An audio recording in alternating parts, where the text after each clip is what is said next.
Well, hello once again. This is me, Leonard Wells, broadcasting as usual from HASLINGDEN, north of Manchester in the UK, on Sunday the 30th of October 2011. This is part 35 of my series in the United States of Europe. Having gone through all of the current members of the EU, I'm now going through a hodgepodge of states who will come in later and who I would like to see come in. And today we're going to look at the complicated country called Bosnia and Herzegovina. It was originally called just Bosnia prior to the Austro-Hungarian Empire, but then they added the Herzegovina bit to the title. It's just about recovered from a terrible war lasting 3 years, which happened when Yugoslavia, which was all this area here, Yugoslavia, broke up in the early 1990s. It started because Bosnia wanted to leave the Yugoslav Federation, and there was arguments about whether it should become independent. Well, it was an extremely complicated situation, which is very difficult to go into in a short talk like this, and very complicated for me to understand myself. But there were Bosnians and Serbs and Croats, and from what I can read, they all had a go at each other in one way or another. And this is the danger when people start disliking people simply because they're a different race, or they're gypsies or something. The minute people start that kind of thing, it only needs a spark, and you've got an internecine conflict, and you've got ethnic cleansing. All that kind of thing went on. Ethnic cleansing, murdering men and boys, raping the women, dreadful things. Eventually NATO came in and bombed Kosovo and various other places. And just to remind you how complicated it is, in the Second World War, the Croats were very keen to help the Nazis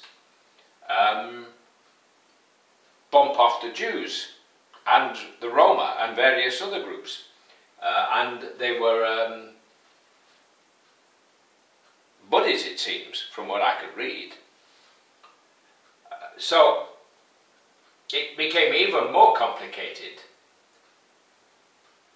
of late in the 1990s, and it's recently now, looks though it's all beginning to be settled, and they're all applying to become members of the EU, which means that in preparation they have to get their act together. I'll just give you a few facts, excuse me. It's Sunday. About 4 million people. It's about a fifth the size of the United Kingdom, a fifth, but a population about a 15th, so very sparsely populated compared to the UK.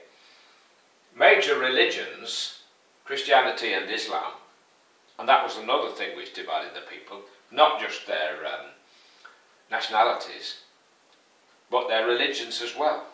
What an awful indictment on the human situation.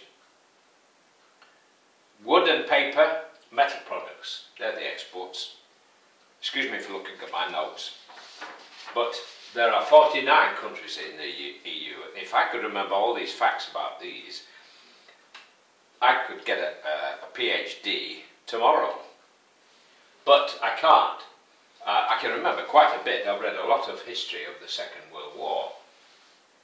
And of course, all this area was occupied first by the Nazis, and then later by the Russians. So there have been terrible goings on. The 20th century, maybe we should just erase it from the history books, because we made such a mess, didn't we, in the 20th century? I mean, since in the last 2,000 years, we've bumped off 100 million people within Europe in all kinds of wars. What a dreadful indictment on man.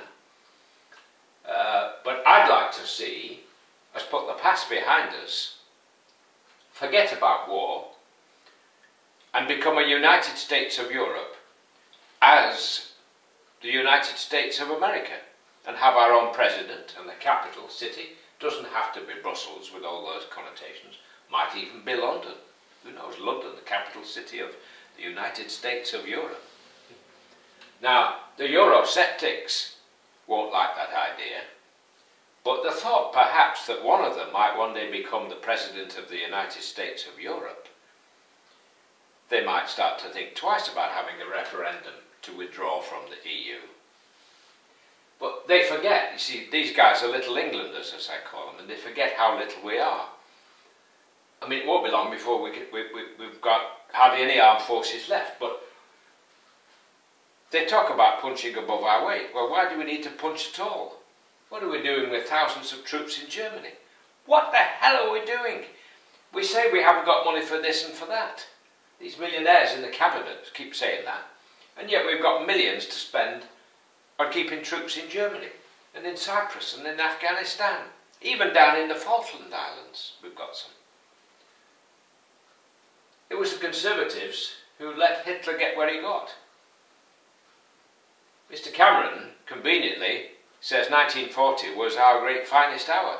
Well, it might have been in one sense, but he forgets that his party were the ones who let Hitler get to where he got. In the 1930s, when he marched into the Rhineland, our navy, plus the French army, could have told him to get out, or we would go to war with him. And he would have done. And he would probably have been deposed then by the generals, so we might not have had 1940 if the Conservatives had done the right thing. Well, I'm going to close now.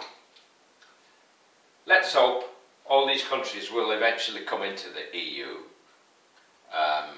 and all of us start to use the euro and sort it all out properly, because we've got financial expertise in these things. Nothing is beyond the wit of man if we apply ourselves.